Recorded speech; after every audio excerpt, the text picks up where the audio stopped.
नमस्कार दोस्तों, स्वागत है फिर से एक नई वीडियो में। दोस्तों, आज का जो क्वेश्चन है राज्य के नीति निर्देशक तत्वों के हैं, जो कि यूपी ट्रिपल एस पेट के सिलेबस में दिया गया है। इसमें हम टोटल 50 क्वेश्चन देखेंगे। इससे पहले हमने कई वीडियो अपलोड कर दिए हैं। अगर आप नहीं देखे हैं तो डिस्क्रिप्शन में लिंक मिल जाएगा, आप वहां से जाके देख सकते हैं। या साथ ही साथ और भी सब्जेक्ट का वीडियो देखना चाहते हैं तो प्लेलिस्ट में जाइए, वहाँ सभी सब्जेक्ट का वीडियो दिया गया है, आप वहाँ से जाके देख सकते हैं। और दोस्तों, पीडीएफ को डाउनलोड करना चाहते हैं तो डिस्क्रिप्शन में टेलीग्राम चैनल का लिंक दिया गया है, आप वहाँ से जाके पीडीएफ को डाउनलोड कर सकते हैं। तो ठीक है, चलिए आज का हम क्वेश्चन शुरू करते हैं राज्य के नीति निर्देशक तत्वों से। इसमें दोस्तों आज का पहला क्वेश्चन है कि भारतीय संविधान में राज्य के नीति निर्देशक तत्व जो है ग्रहण किए गए हैं, कहाँ से लिए गए हैं राज्य के नीति निर्देशक तत्व? तो राज्य के नीति निर्देशक तत्व जो है आयरलैंड के संविधान से लिए गए हैं। ऑप्शन बी हमारा सही होगा, कहाँ से? आयरलैंड से। दूसरा क्वेश्चन पूछा है कि राज्य के नीति निर्देशक तत्व जो है उल्लेख भारतीय संविधान के किस भाग में किया गया है? तो डीपीएसपी का जो उल्लेख किया गया है भाग 4 में किया गया है। ऑप्शन सी हमारा सही होगा, भाग 4 में। आगे बात करते हैं, एक मिनट आगे बात कर लेते हैं। तो अगला क्वेश्चन इसमें पूछा है, कह रहा कि भारतीय संविधान के किस अनुच्छेद में राज्य के नीति निर्देशक तत्वों का उल्लेख है? किस अनुच्छेद से किस अनुच्छेद तक है? तो जो राज्य के नीति निर्देशक तत्व हैं वह 36 से 51 तक के अनुच्छेद हैं, 36 से लेकर 51 तक। ऑप्शन सी हमारा सही होगा। बात करें अगले क्वेश्चन की, इसमें पूछा है संविधान का वह कौन सा भाग है जो संविधान के निर्माताओं के मस्तिष्क और उद्देश्यों को प्रतिबिंबित करता है? संविधान का कौन सा भाग है जो संविधान निर्माताओं का जो मस्तिष्क है? तो सही आंसर जो होगा डीपीएसपी, राज्य के नीति निर्देशक तत्व। ऑप्शन सी हमारा सही होता है। आगे बात करते हैं अगले क्वेश्चन की, इसमें पूछा है नीति निर्देशक तत्वों में निम्नलिखित में से किन प्रकार के सिद्धांत अंतर्निहित हैं? तो किस प्रकार के जो है सिद्धांत अंतर्निहित हैं? आर्थिक सिद्धांत, सामाजिक सिद्धांत, प्रशासनिक सिद्धांत। तो उपयुक्त सभी जो है अंतर्निहित हैं राज्य के नीति निर्देशक तत्वों में।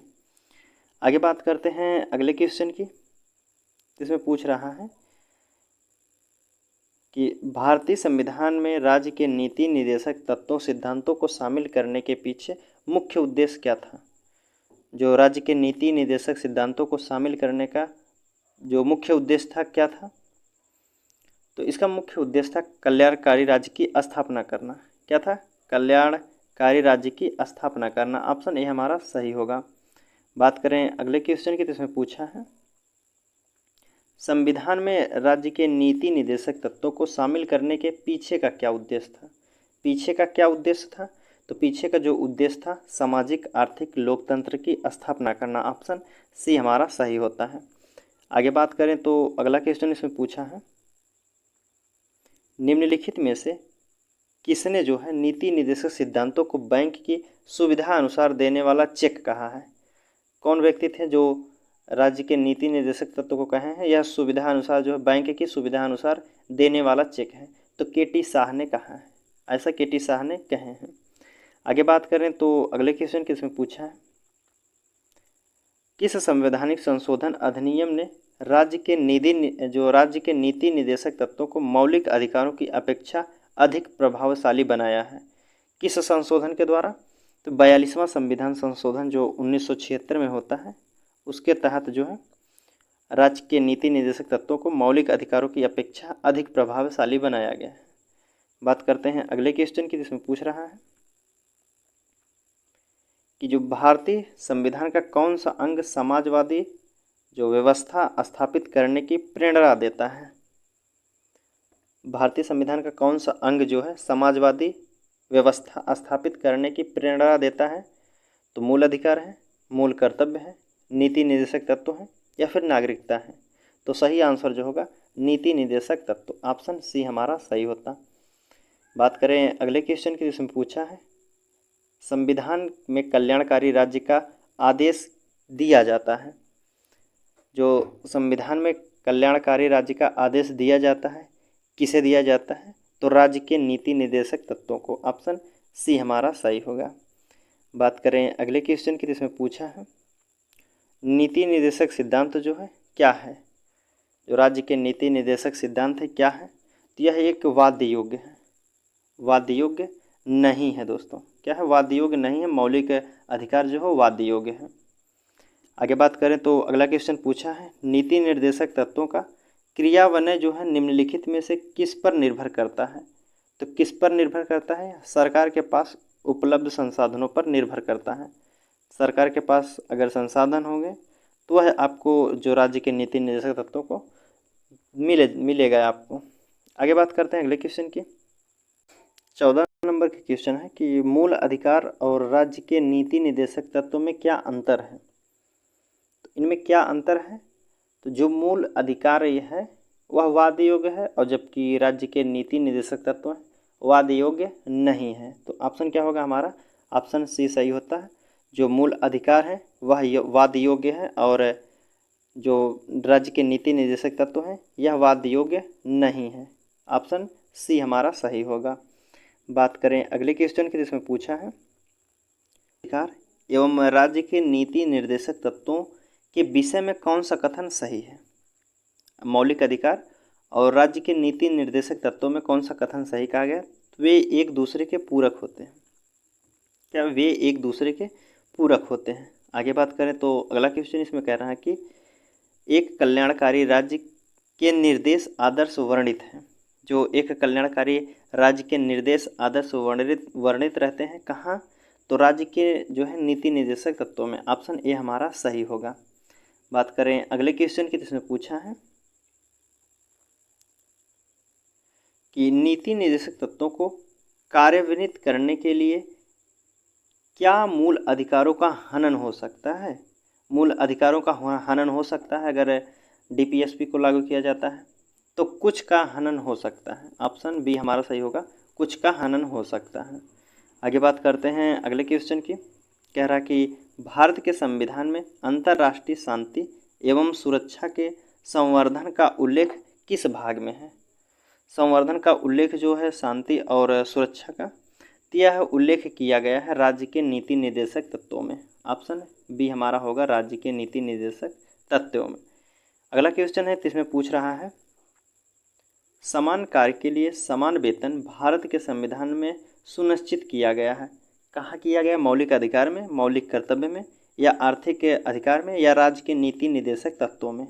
तो सही आंसर जो होगा, समान कार्य के लिए समान वेतन दिया जाएगा, यह बात कही गई है राज्य के नीति निर्देशक तत्वों में। ऑप्शन डी हमारा सही होगा। आगे बात करते हैं अगले क्वेश्चन की, जिसमें पूछा है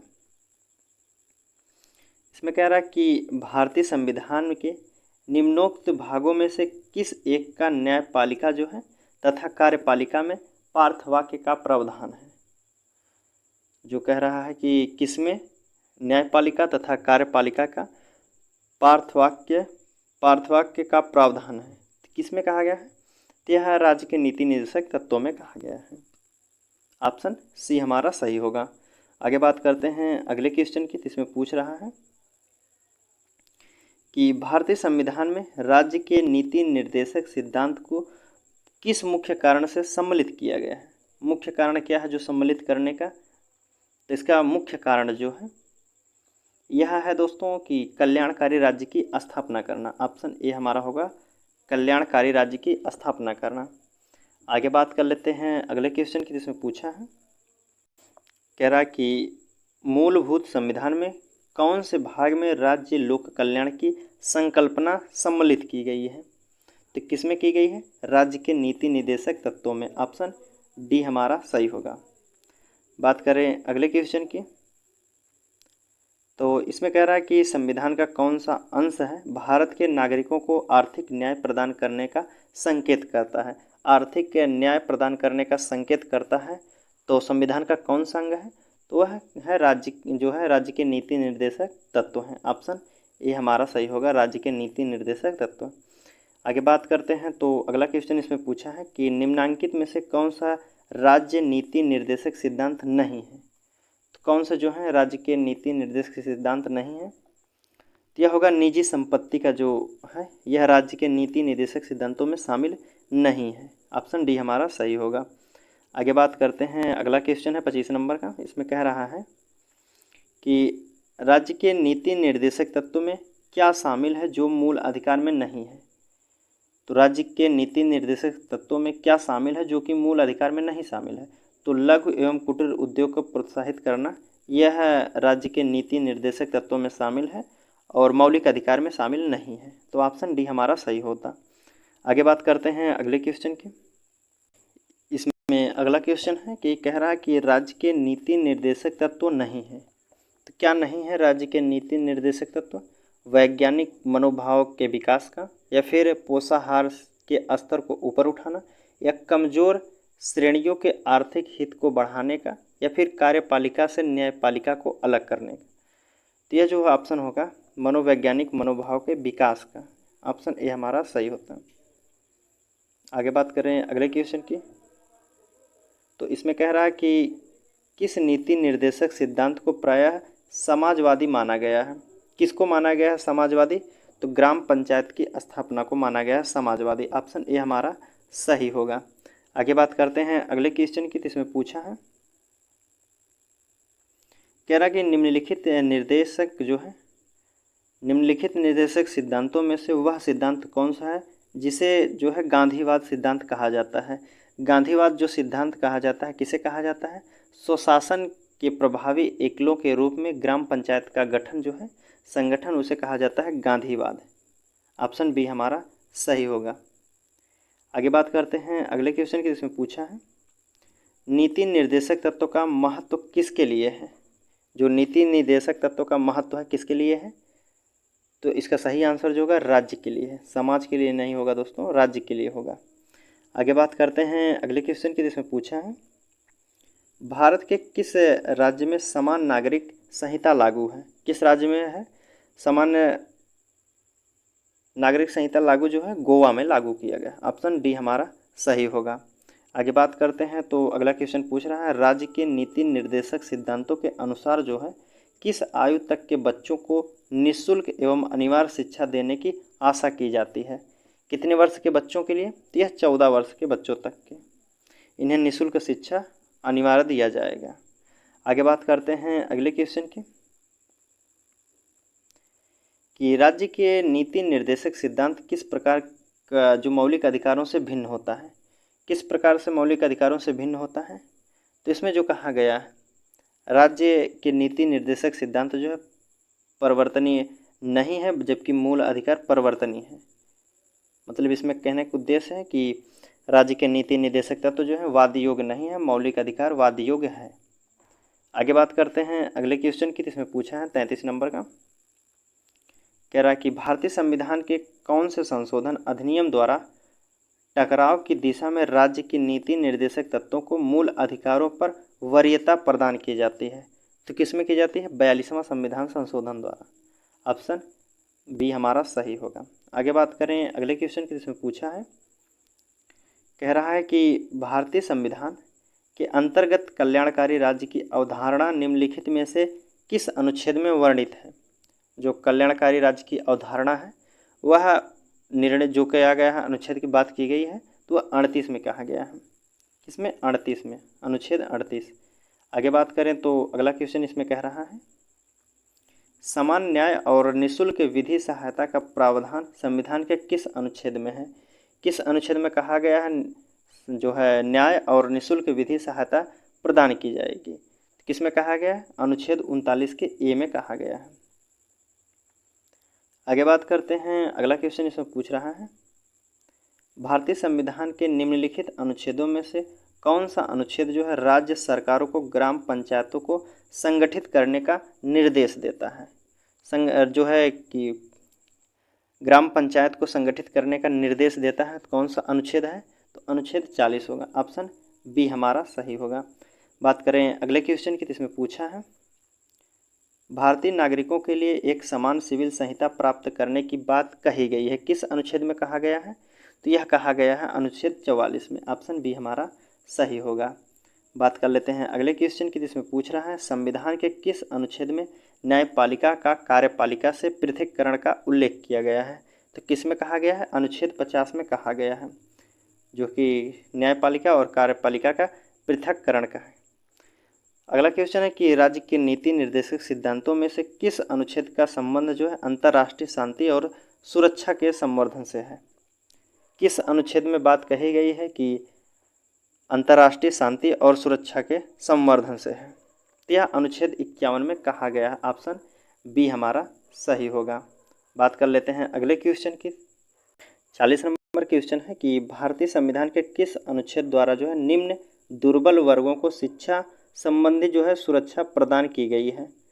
दुर्बल वर्गों को शिक्षा संबंधी सुरक्षा प्रदान की गई है किस अनुच्छेद में कहा गया है, तो अनुच्छेद 46 में। ऑप्शन बी हमारा सही होगा।